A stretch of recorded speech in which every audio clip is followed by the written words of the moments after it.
मसूरी में होने वाली है मंगल की जिंदगी की नई शुरुआत।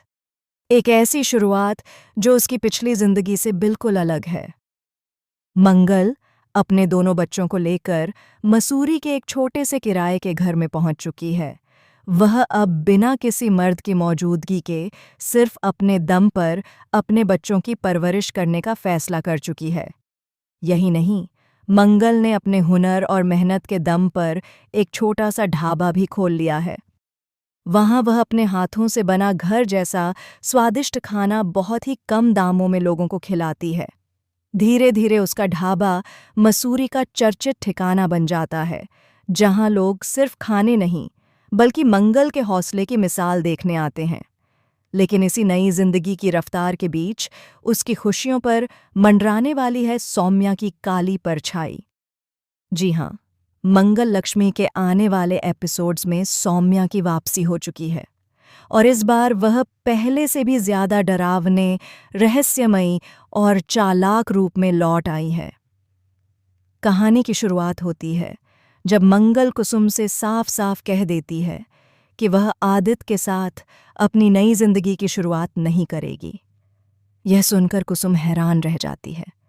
उसे अब तक लगता था कि मंगल उसकी हर बात मानेगी, लेकिन इस बार मंगल का लहजा और उसकी आंखों की दृढ़ता कुसुम को हिला देती है।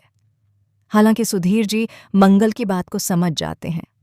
उन्हें एहसास है कि यह मंगल का अपना फैसला है।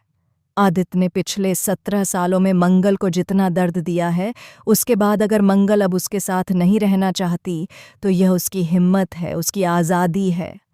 मंगल कहती है, अब मैं अपने बच्चों को अपने तरीके से पालूंगी। अब कोई मुझे नहीं बताएगा कि क्या सही है और क्या गलत। आदित्य तिलमिला उठता है। अगर तुम्हें जाना है तो जाओ, लेकिन मेरे बच्चों को लेकर कहीं नहीं जाओगी। मंगल शांत लेकिन दृढ़ आवाज में जवाब देती है, आपने 1 साल पहले भी यही कहा था और उस वजह से मैं 6 महीने अपने बच्चों से दूर रही, लेकिन अब नहीं। अब मेरे पास बच्चों को रखने की ताकत भी है और पैसे भी। आदित्य कुछ नहीं कह पाता। उसकी बेरोजगारी और असफलता उसे कमजोर बना चुकी है। आखिरकार वह हार मान लेता है और मंगल अपने दोनों बच्चों को लेकर मसूरी के लिए रवाना हो जाती है। वहां वह एक पुराना लेकिन खूबसूरत घर किराए पर लेती है। घर की साफ सफाई के लिए वह शांति नाम की औरत को बुलाती है। शांति मंगल की हिम्मत देखकर कहती है, तू बहुत मजबूत है बिटिया, तेरे जैसी औरतें ही समाज को रास्ता दिखाती हैं। शांति के आशीर्वाद के साथ मंगल की नई जिंदगी की शुरुआत होती है। धीरे धीरे मंगल का ढाबा मशहूर होने लगता है। उसके खाने की खुशबू मसूरी की गलियों में फैल जाती है। लोग कहते हैं, मंगल के हाथ में कोई जादू है। मंगल मुस्कुराती है, पर उसके दिल के किसी कोने में अब भी एक डर छिपा है। एक डर जिसका नाम है सौम्या।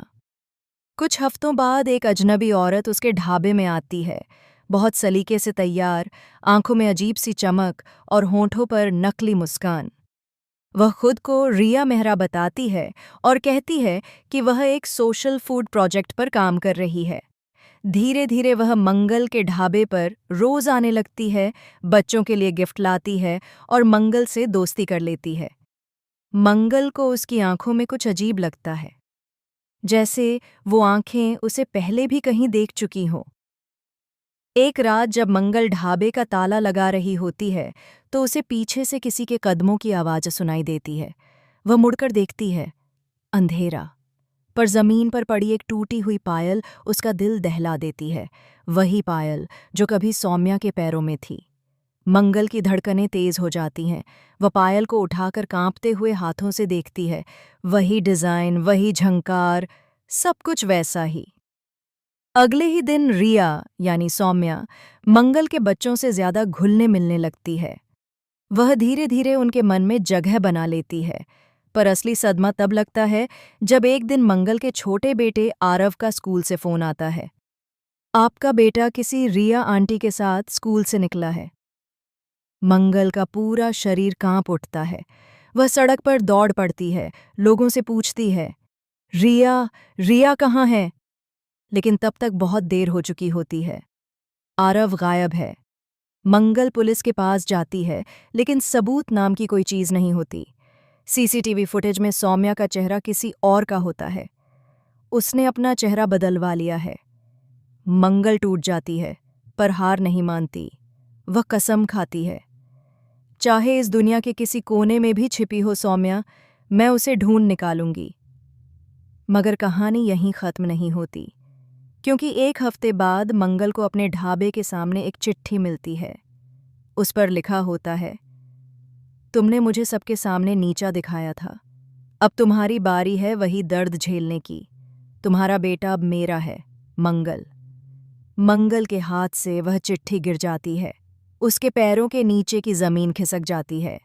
क्या मंगल अपने बेटे को वापस पा सकेगी?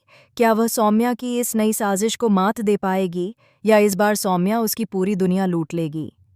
अब कहानी सिर्फ बदले की नहीं, एक माँ की जंग बन चुकी है, जो अपने बच्चे के लिए किसी भी हद तक जा सकती है। मंगल बन चुकी है तूफान।